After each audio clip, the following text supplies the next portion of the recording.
노르웨이에서는 오래전부터 내려오는 한 유명한 이야기가 있다고 합니다. 이런 내용이에요. 마귀가 이 지구상을 둘러보다가 노르웨이의 한 곳에 한 씨앗 창고를 만들었답니다. 그곳에 자신의 주 무기인 원망의 씨앗, 불평의 씨앗, 분노의 씨앗, 상처의 씨앗들 가득 채워놓고 때마다 두루 다니면서 그 씨앗들을 뿌려대기 시작했다고 합니다. 그러면 모든 마을들이 순식간에 지옥판이 되는데, 신기하게도 한 마을만큼은 이 씨앗이 낭비가 되지 전혀 마귀의 열매가 자라지 않더라는 겁니다. 그런데 왜 그랬을까요? 그 마을의 이름을 봤더니 이해가 됐답니다. 그 마을의 이름이 감사의 마을이었다라고 얘기합니다. 그래서 제가 자주 사용하는 말이 그 노르웨이 속담이라고 하죠. 사단은 감사하는 마음에 씨를 뿌리지 못한다입니다. 제가 참 존경하는 그 R.A. 토레이 목사님이라는 분이 계십니다. 이분은 성령에 대해서 참 많이 강조를 하셨는데, 그분이 이렇게 언젠가 가르치셨습니다. 성도들이 성령 충만 말하는데, 성령 충만이 도대체 뭐냐? 그것은 감사 충만이다 라고 얘기하셨어요. 그것은 그냥 하는 말이 아니고요. 에베소서 5장 말씀은 그렇게 이야기를 합니다. 뭐라고 말하죠? 세월을 아껴라. 때가 악하다. 술 취하지 말고 세상 중독에 빠지지 말고 오직 성령의 충만함을 입으라. 자, 그러면 그 뒤에 뭐라고 말하죠?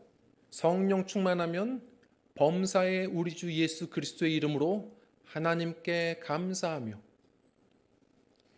세상에서도요, 어떤 순간에는 감사합니다.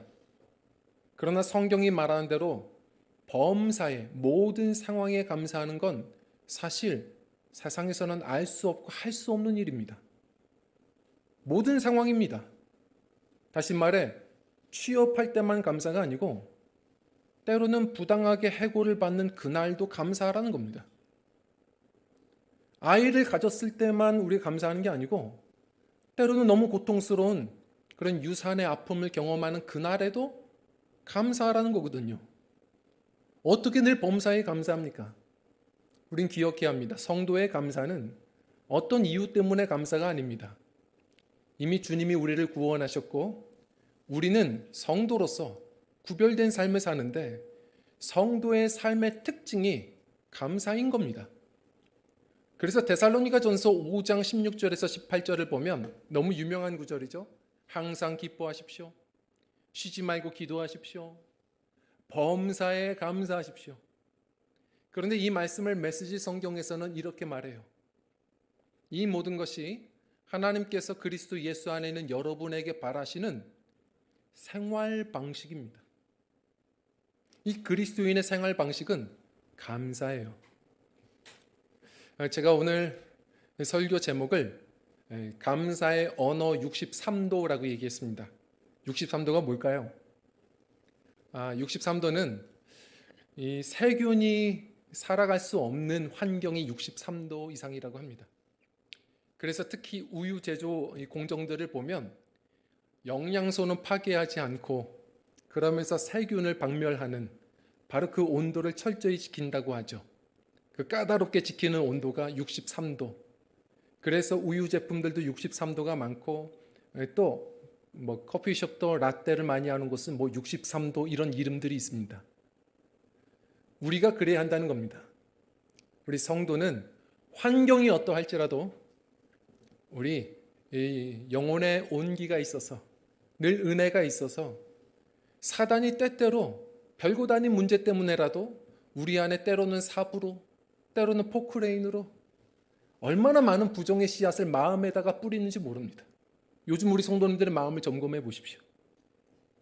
마음에 있는 것이 우리 입으로 난다고 하는데 우리 입술에서 요즘에 늘 원망, 불평, 분노 가득하지 않습니까? 어떠한 순간에도 우리 성도님들, 사단이 아무리 많은 씨를 뿌려도 그 부정적인 씨앗들이 자라지 못하는 마음밭, 우리의 마음은 항상 감사의 마을이었으면 좋겠습니다. 자, 그러기 위해서 오늘 우리가 이 다니엘서 6장 말씀을 통해서 조금 더 도전받고 우리 결단했으면 좋겠습니다. 어떻게 늘 범사에 우리가 감사, 늘 죄성이 있어서 우린 또 불평, 원망의 습관이 있는데 우리 성령 안에서 새로운 습관을 가지고 우리 하나님을 기쁘시게 하고 사람들에게 감동을 주는 감사로 승리하는 인생이 될 수 있을까? 오늘 우리가 좀 결단하길 원해요. 우선 첫 번째로요, 우리 같이 읽겠습니다. 시작. 우리의 언어를 감사 모드로 바꾸어야 합니다. 아멘. 우리의 언어를 감사 모드로 바꾸셔야 해요. 이제 얼마 전에 아는 한 전도사님이 이제 교통사고가 좀 났다라고 소식을 들었어요. 그래서 연락을 해서 왜 사고가 났냐 그랬더니 주차하다가 주차장에서 사고가 났다는 거예요. 아유, 뭐 그것도 사고냐 그랬더니 아니 크게 났다는 겁니다. 그래서 얘기를 들어보니까 좀 이해가 됐어요. 이 주차하는 공간이 약간 이 경사진 곳이었는데 방향을 차를 다 맞춰놓고 이제 앞으로 그냥 올려다 대기만 하면 됐다 합니다. 그런데 경사가 져서인지 차가 자꾸 뒤로 밀리더래요. 그래서 겁나서 조금 더 악셀레이터를 좀 밟았는데 순식간에 뒤로 밀려서 뒤에 있는 기둥과 크게 부딪혔답니다. 이게 무슨 상황이죠? 정신 차리고 보니까 기어를 후진에다가 놓은 겁니다. 성도님들, 우리가 그렇습니다. 전진 기어를 놓으면 우리가 적게 밟든 많이 밟든 그냥 무조건 전천후 전진인 겁니다. 후진 기어에 넣으면 빠르든 느리든 무조건 후진인 거예요. 성도의 생활 방식, 그 언어 습관은 바로 감사여야 하는 겁니다. 후안 카를리스 오르티즈라는 사람이 얘기한 것처럼 브라질은 포르투갈어를 하고 영국은 미국은 영어를 하고 각 나라마다 고국어가 있는데 천국 시민들의 모국어는 감사다. 감사해야 됩니다. 우린 감사할 일이 있어서 감사하는 게 아니고 늘 감사해서 그 믿음 보시고 하나님이 또 감사할 일들로 채워주시는 것. 이것이 성도의 믿음의 습관입니다. 자, 오늘 다니엘에게 좀 배웠으면 좋겠는데요. 이 다니엘, 우리 10절 말씀을 좀 읽어볼까요? 시작. 다니엘이 이 조서에 왕의 도장이 찍힌 것을 알고도 자기 집에 돌아가서는 윗방에 올라가 예루살렘으로 향한 창문을 열고 전에 하던 대로 하루 3번씩 무릎을 꿇고 기도하며 그의 하나님께 감사하였더라. 아멘. 이게 무슨 말씀입니까? 우리가 전에도 나누었던 적이 있어서 간단하게 설명을 하면 이 다니엘이 어린 시절부터 사실 이 바벨론이라는 땅에 포로로 끌려왔어요. 그런데 그곳에서도 하나님이 지혜를 주시고 사랑해 주셔서 그 이방 나라의 고관으로 늘 쓰임 받았습니다. 근데 그러다가 바벨론의 시대도 끝났고 새로운 시대 메데 파사, 바사가 뭐냐면 페르시아예요. 자, 이 페르시아 고레스 왕이 이제 호수아비 왕, 메데 왕 다리오를 세워두고 그 다음에 온 열방을 다 정복하기 위해서 전쟁을 벌입니다. 잠시 메데 왕, 다리오 왕이 지배하던 그 시절에도 이 다리오 왕은 이 다니엘을 나라의 전국 총리로 3명의 총리가 있는데 총리 중에 총리로 또한 세워요. 참 희한한 일입니다. 그랬더니 주변의 이 개국 공신들이 고관들이 다 질투를 하는 겁니다. 그래서 이 다니엘의 특징, 매일같이 하루에 3번씩 하나님께 기도하는 걸 알고 음모를 펼치죠. 왕이시여, 나라를 세우셨으면 이제 권위를 가지셔야 합니다. 우리 모두가 왕에게만 절하고 왕에게만 요구하는 삶으로 우리를 길들여 주십시오. 왕이 기분이 좋죠. 호수아비 왕이 자존감이 막 올라갑니다. 그때 얘기합니다. 한 달 동안은 왕 외에 다른 신에게 뭔가를 요구하거나 기도하는 사람들에게 사자굴에 들어가는 벌을 줍시다. 왕이 기분 좋아서 무슨 뜻인지도 모르고 사인을 해버리죠. 자, 다니엘은 사자굴에 들어갈 위기가 왔습니다. 그런데 그 순간에 이 10절 말씀 대단하죠? 몰라서가 아니라 그 음모를 알고서도 전에 하던 대로 하루에 3번씩 무릎을 꿇고 기도하며, 여기까지는 저는 그래도 이해할 수 있겠습니다. 아, 이 사람 신념 있구나. 근데 그 뒤에 구절이 이해가 안 됩니다. 그의 하나님께 감사하였더라. 어떻게 이 순간에 감사합니까?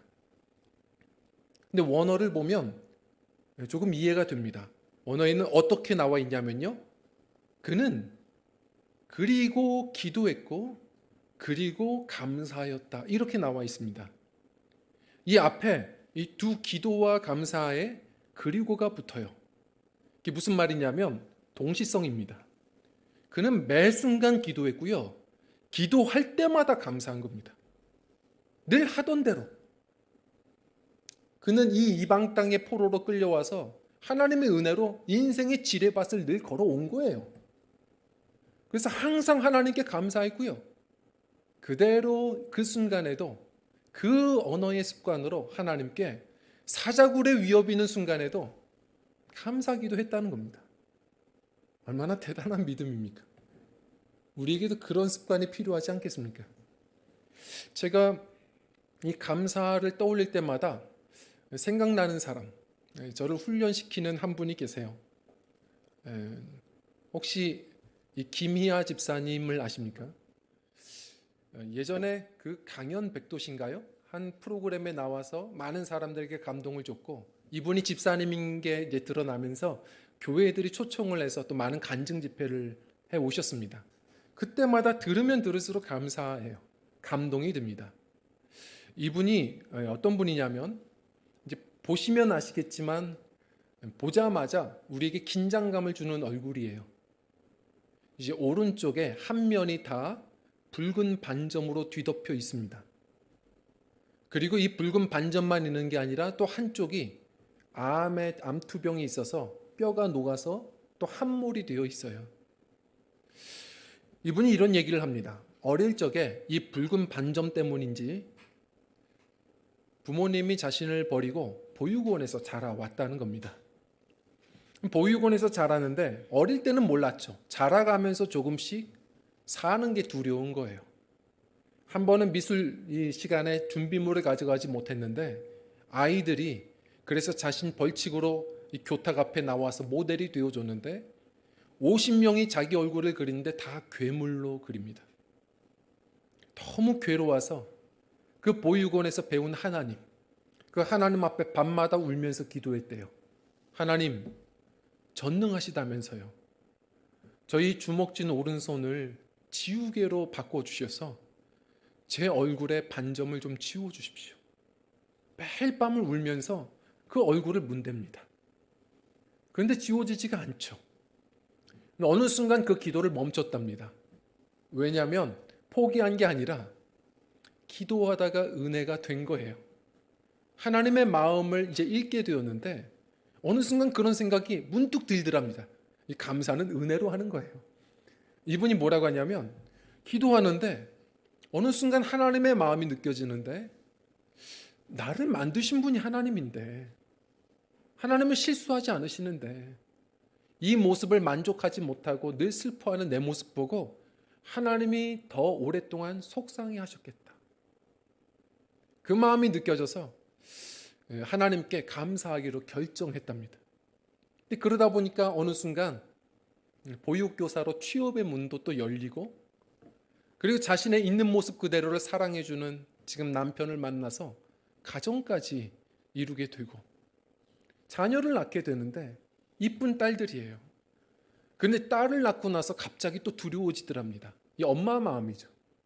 나는 괜찮은데 어릴 적이 떠오르는 거예요. 우리 아이들이 조금씩 자라면서 엄마의 이상한 얼굴을 이제 깨닫고 상처받으면 어떡하지? 주변 친구 아이들이 네 엄마 얼굴은 왜 그래?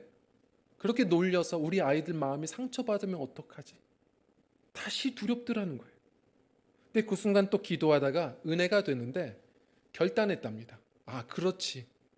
내 인생에 수없이 상처 주는 사람들은 많았는데 상처를 받는 것은 내 선택이었다. 감사도 선택이더라. 우리 아이들 수없는 여러 가지 이유로 상처를 받을 때도 있겠지만 주는 사람들 많겠지만 상처받지 않고 감사하는 아이들로 키워야지. 그래서 어떻게 하냐면 이 아이들 어릴 때부터 계속 가르치는 거예요. 아이가 예를 들어 넘어지면 긍정적인 말을 합니다. 큰일 났다. 너 왜 넘어졌어? 다그치는 게 아니라 아이고 그래도 이거밖에 안 다쳤네. 하나님이 지켜주셨다. 감사한다. 그치? 먹을 게 없어도 그래도 이거 먹을 것 있네. 하나님이 주셨어. 감사하다. 그렇지? 어느 순간 아이가 웃으면서 뛰어오더라는 거예요. 엄마, 나 이거밖에 안 다쳤어. 하나님께 참 감사해. 그치? 가정에 감사의 시가 막 자라더라는 겁니다. 그러면서 강연을 하는데 막 감동이 돼요. 이분이 마지막에 이런 멘트를 합니다. 자신이 용감하게 그래도 이 자리 방송에 또 출연한 이유가 있다고. 어딘선가 지켜보실 나의 어머님. 나를 그때는 여러 이유로 버리셔야만 했겠지만 말씀드리고 싶었다고. 이 모습으로 태어나서 죄송하다고. 그런데 이런 나를 낳아주셔서 감사하다고. 이렇게 이야기를 하는데 제가 듣다가 깜짝 놀랐습니다. 나는 감사가 없는데. 나는 이분보다 훨씬 삶이 괜찮은데. 나는 불평하며 사는데. 이분은 어떻게 감사할까? 감사는 상황이 아니구나. 감사는 은혜고 은혜 받은 자들의 선택이구나. 다시 한번 깨닫는 겁니다. 얼마 전에 그 목회 데이터에서 설문조사한 결과가 있습니다. 성도는 감사하는 자들인데 성도들에게 설문조사를 했을 때 감사하지 않는다라고 말하는 사람들이 4분의 1이더랍니다. 기도를 해도 감사 기도를 모르는 분들이 4분의 1 정도가 되더라는 거예요. 우리 성도님들은 어떠십니까? 조금 한 5년 전 이것은 설문조사인데요. 그렇다면 감사한다면 하루에 몇 번 정도 감사를 표현하며 사는가? 10대들은 하루에 한 번도 감사를 안 한다 하는 사람들이 한 4분의 1 정도가 돼요. 20대 정도가 되면 하루에 한 번 정도 평균적으로 감사를 표현한답니다. 30대가 되면 신기해요. 재밌죠? 하루에 2번 정도 감사하는 사람들이 생겨집니다. 40대가 되면 하루에 3번 정도 감사하는 분들도 이제 조금씩 생겨요. 제가 보기에는 이것도 아마 식사 기도가 아닐까 싶습니다. 하나님 이 음식 주셔서 감사합니다. 저도 그 정도는 하루에 3번은 하더라고요. 참 우리 감사를 안 합니다. 성도님들, 은혜 받은 사람들, 스페인의 격언 중에 이런 말이 있어요. 관광객은 요구하고 순례자는 감사한다. 우리 구원받은 주의 백성들, 우리 영원한 본향이 약속된 주의 백성들은 순례자들입니다. 매 순간 우리 구원해 주신 주님께 항상 덤으로 사는 우리의 인생들, 선물로 받은 삶을 낭비하지 말고 늘 은혜로 충만하여 감사를 선택하는, 그래서 하나님께서 감사할 일들로 또한 채워주시는 우리 세상과 다른 거룩한 감사로 승리하는 믿음들이 되셨으면 좋겠습니다. 자, 이 2번째인데요. 우리 같이 읽겠습니다. 시작. 매 순간 하나님을 인정해야 합니다. 아멘. 매 순간 하나님을 인정하실 때 우린 더 그 감사가 풍성해짐을 보게 됩니다. 우리 3절 말씀을 좀 읽어볼까요? 시작. 다니엘은 마음이 민첩하여 총리들과 고관들 위에 뛰어남으로 왕이 그를 세워 전국을 다스리기자 한지라. 아멘. 참 다니엘은 어떻게 그렇게 믿음이 좋을 수 있었을까? 그 이방 땅에서 어떻게 그렇게 기도하고 감사의 습관을 들일 수가 있었을까? 그래서 3절에 이런 얘기를 해요. 다니엘은 마음이 민첩하여. 이 사람 예민한 사람인가? 그런 말이 아닙니다. 이게 영어 성경으로는 분명하게 드러나죠. 뭐라고 표현하죠? Excellent spirit이라고 씁니다. 그는 영성이 뛰어났다. 이런 얘기예요. 그는 영성이 뛰어나서 그냥 눈에 보이는 것이 다가 아니라 그곳에서도 영적인 눈을 떠서 살던 사람이었다는 겁니다. 그래서 그 순간에서도 감사할 것들을 찾았고 그리고 감사를 고백해내었다는 것이었어요. 그래서 사자굴의 위협이 있는 순간에도 감사했던 겁니다. 10절에 보면 이렇게 이야기를 해요. 뭐라고 하냐면 그가 그 순간에도 감사하였더라. 그 이유가 뭐예요? 딱 하나의 단서가 나옵니다. 그의 하나님께 감사하였더라. 그의 하나님께가 굉장히 중요한 말입니다. 그냥 하나님이 아닙니다. 성도님들, 그의 하나님입니다. 그가 경험한 하나님입니다. 우리 성도님들은 어떤 하나님을 믿고 계십니까? 검색하는 신앙은 경험하는 신앙을 이길 수가 없습니다. 우리 신앙 속에서 말씀으로 순종하고 그 하나님을 만나는 분들이 결국은 인생의 위기 속에서도 승리하는 믿음을 갖습니다. 다니엘은 인생의 수없는 지뢰밭을 걸어왔습니다. 그래서 이 월터 브루그만이라는 유명한 신학자가 이 표현을 이렇게 해서 해석을 했던 글이 있었습니다. 다니엘이 이 순간에 그의 하나님, 어떤 하나님을 기억했던 것일까? 뭐라고 썼냐면 이렇게 표현해요. 세상의 권력자들의 그 권세를 주기도 하고 빼앗기도 하시며 세상의 열강을 점령하시는데 온통 자유로우신 하나님.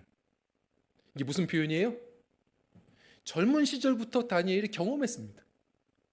예루살렘에서만 하나님이 계시는가? 아니더라는 거예요. 성도님들, 이 바벨론 땅에 끌려온 포로들이 강가에서 늘 울었다고 표현합니다. 그 강가가 뭐예요? 멋있는 강가? 아니에요. 가만히 보면 농사 짓는 그 수로입니다. 다들 피곤하게 그 포로로 잡혀와서 농노로 늘 피곤하게 쓰임받는 거예요. 그 고생 속에 하나님을 잊고 살았어요. 근데 다니엘은 아니었어요. 그 순간에도 하나님을 경외하고 하나님을 신뢰하기로 결정하죠. 뜻을 정합니다. 그래서 이방 왕이 우상에게 바쳐진 제물 고기를 줬을 때 그걸 거절합니다. 그 순간부터 영적 싸움이었어요. 오히려 하나님께서는 그 마음을 기뻐하셨고 매 순간 오히려 사람들 위에 권세를 누리게 하시고 승리케 하셨어요. 다니엘은 경험했습니다. 예루살렘에서만 일하시는 하나님 아니에요. 이곳에서도 함께 하시는 하나님. 바벨론 시대에서만이 아니에요. 시대가 바뀌어도 메대, 파사, 세상의 정권은 바뀔지라도 변함없이 일하시는 하나님. 전능하신 하나님을 인정했습니다. 솔로몬은 이런 표현을 했어요. 우리 잠언서 3장인데요. 6절부터 8절 말씀 읽어보겠습니다. 시작. 너는 범사의 그를 인정하라. 그리하면 네 길을 지도하시리라. 스스로 지혜롭게 여기지 말지어다. 여호와를 경외하며 악을 떠날지어다. 이것이 네 몸의 양약이 되어 네 골수를 윤택하게 하죠. 아멘. 범사에 어떻게 감사하죠? 범사에 하나님을 인정할 줄 아는 사람들이 범사에 감사하는 겁니다. 성도님들, 인정이 빨라야 합니다. 저도 늘 깨닫습니다. 요즘 젊은이들이 많이 쓰는 말이 인정이에요. 인정 다 쓰지도 않아요. 글을 보면 이응, 지읒 이렇게 쓰더라고요. 인정을 빨리 하면 평화가 옵니다. 예를 들어 저는 학교에서는 이제 가르치는 일을 하고 또 교회에서도 목회 사역을 하죠. 이제 그러다 보니까 어느 순간부터 부담감이 좀 생겼습니다. 뭐 드라마 얘기, 영화 얘기하면 끼기 쉬운데 성경 얘기하면 두려움이 좀 와요. 그것도 모른다 그럴까 봐. 제가 가정에서는 좀 편할 줄 알았는데 어느 순간 언젠가 막내 아이가 주일학교에서 어떤 말씀을 오늘 배웠는데 단어 하나를 딱 얘기하면서 이런 구절이 어디 있냐는 거예요. 어떻게 알아요? 그래서 민기적 거렸더니 딱 한마디를 합니다. 목사가 그것도 모르냐. 그러면서 방으로 들어가요. 이게 늘 항상 부담이 됩니다. 불안해요. 그래서 늘 아는 척하려고 애쓰고 그렇게 노력을 했는데 제가 요즘에 느껴요. 나이가 들면서 이럴 필요가 없겠다. 요즘엔 얘기합니다. 몰라요. 모릅니다. 그랬더니 소화가 돼요. 마음이 편해집니다. 성도님들, 인정이 빨라야 돼요. 무식도 빨리 탄로나야 되고 성도님들, 연약함도 빨리 탄로나야 됩니다. 성도가 강한 것은 내가 강해서가 아닙니다. 우리 연약함을 빨리 인정하고 그러나 나를 붙들고 계시는 하나님의 하나님 되심을, 그 전능하심을 인정할 때 오늘도 우리는 그 믿음 안에서 강력한 줄 믿습니다. 그런 믿음 되어야 합니다. 그 하나님을 우리가 매 순간에 하나님으로 인정하는 삶, 그것이 감사하는 사람들이에요. 제가 금요일 날 케냐 선교사님이 오셔서 이렇게 말씀 함께 나누는데 이제 은혜가 되더라고요. 이번에 한국에 선교대회가 있어서 잠시 들렸는데 강사 목사님이 그 분당에 우리 교회 귀하게 쓰임 받으시는 이찬수 목사님이 이렇게 오셨더라는 거예요. 그냥 찬양하고 뜨겁게 기도하고 그리고 이 말씀을 나누는데 이 목사님이 강단에 이렇게 나오자마자 이렇게 원고지를 이렇게 들더래요. 그러면서 사실은 제가 솔직히 말하면 많은 선교사님들 온다고 해서 설교 준비를 이렇게 많이 했다고. 그런데 앞에서 이 의자에서 우리 목사님들 기도하는 모습을 보는데 이미 은혜로 가득하신데 이게 무슨 소용이 있냐고 하면서 그냥 이걸 던지시더랍니다. 그리고 오늘은 솔직하게 제 얘기를 좀 드리겠다고 하면서 그냥 간증을 하시는데 그게 그렇게 또 감동이 되더랍니다. 사실 이찬수 목사님이 또 귀하게 한국교회 쓰임 받으시는데 사실 이분은 아버님이 참 힘겹게 목회해 오신 개척교회 목사님이셨어요. 그런데 얘기를 하시죠. 사실 그것이 예전엔 상처였습니다. 자신의 아버지가 어떻게 세상을 떠나셨는가 교회를 좀 부흥시켜 보겠다고 그냥 그 감동으로 40일 금식 기도를 시작하셨어요. 근데 40일 금식 기도를 하는데 딱 17일이 되었을 때 굶다가 그렇게 소천을 하셨답니다. 이제 막내 아들 이찬수 목사님이 그 어릴 적에 보면서 얼마나 충격이었는지. 뭐가 충격이냐면 그냥 아빠가 세상을 떠난 게 아니라 하나님은 무슨 마음으로 기도하는 사람을 교회 부흥시키겠다고 애쓰는 사람을 그렇게 데려가실 수가 있나. 그게 그렇게 상처였다는 거예요. 그래도 아무 말 못하는 이유는 누구보다 엄마가 그 상처를 고스란히 받으셨을 텐데 그 고난의 몫은 어머님 몫인데 엄마 때문에도 불평 못하고 참고 있는데 엄마는 항상 이야기하더랍니다. 변함없이 하던 얘기를 늘 하더래요. 얘야, 찬수야, 너는 꼭 기억해야 된다. 너희 아빠가 예수님을 늘 사랑하고 교회를 늘 사랑했다. 그런데 열매를 거두지는 못했어. 너가 이제 열매를 거둬야 된다. 하나님이 너를 통해 일하실 거야.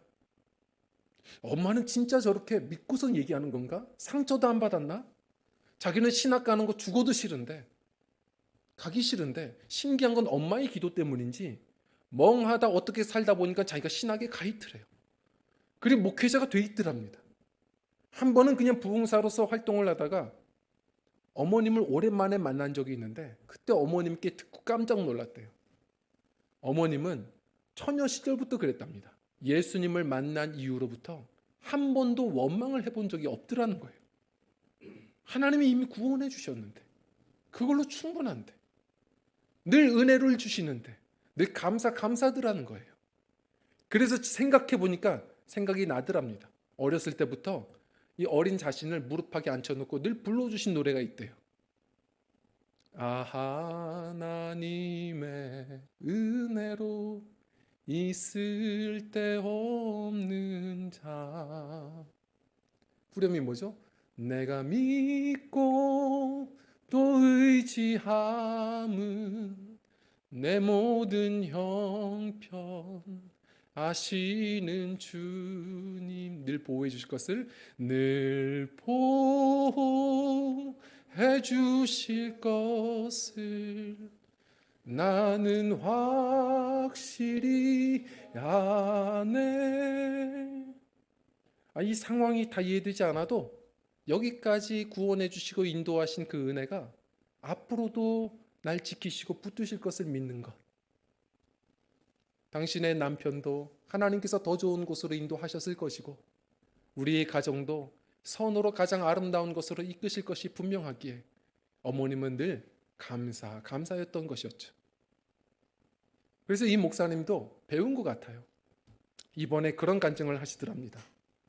솔직하게 말하면 인정이라는 거예요. 뭐가 인정이냐면 국가대표 축구 선수단들이 축구를 하는 것처럼 참 실력 있는 목사님들도 많고 선교사님들도 많고 근데 그렇게 드리블을 하고 패스를 하고 자신은 그냥 멍하니 감독님이 골대 앞에 있으라고 해서 가만히 있었대요. 그냥 멍하니 있었던 건데 누가 실력 있게 뻥 찬 공이 자기 머리에 맞고선 골대 안으로 들어가더랍니다. 그래서 정신 차리고 보니까 자기가 골을 넣은 게 됐고 자기가 한국교회의 유명한 스타가 되어 있더라는 거예요. 솔직하게 말하면 자신은 한게 없더랍니다. 하나님께서 자기를 사용해 주셨다는 것, 하나님이 은혜 주셨다는 것. 제가 그걸 곁으로 들으면서 그 목사님이 그래서 그렇게 또 쓰임 받으시는구나 느꼈어요. 성도님들 인정하셔야 합니다. 나의 연약함을 인정하고 하나님의 하나님 되심을 항상 매 순간 인정할 때 우리 성도님들, 우리는 우리의 마음은 사단의 놀이터가 되지 않고 오늘도 그 은혜 속에 있고 감사하는 믿음이 되리라 믿습니다. 오늘도 우리가 이 말씀을 따라 결단했으면 좋겠어요. 이 다니엘은 마지막 순간에도 그의 하나님께 하던 대로 감사였어요.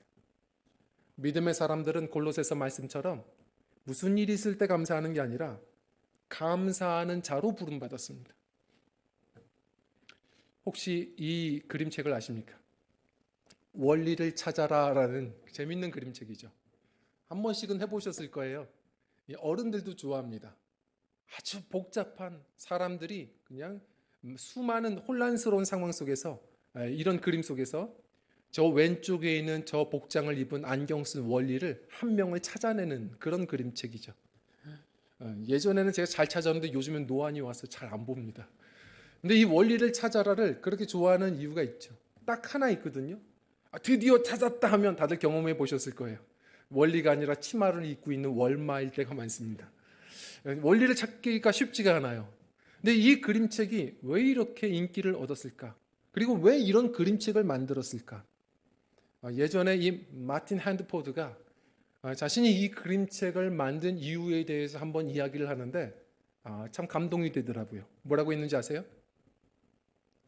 우리가 평범한 일상 속에서 그냥 스쳐 지나가는 장소와 상황들 속에서도 경이로움을 발견할 수 있도록 이 그림책을 만들었습니다. 우리 이 땅 순례자로서 부름받은 주의 백성들, 하루하루를 선물로 받는 우리들,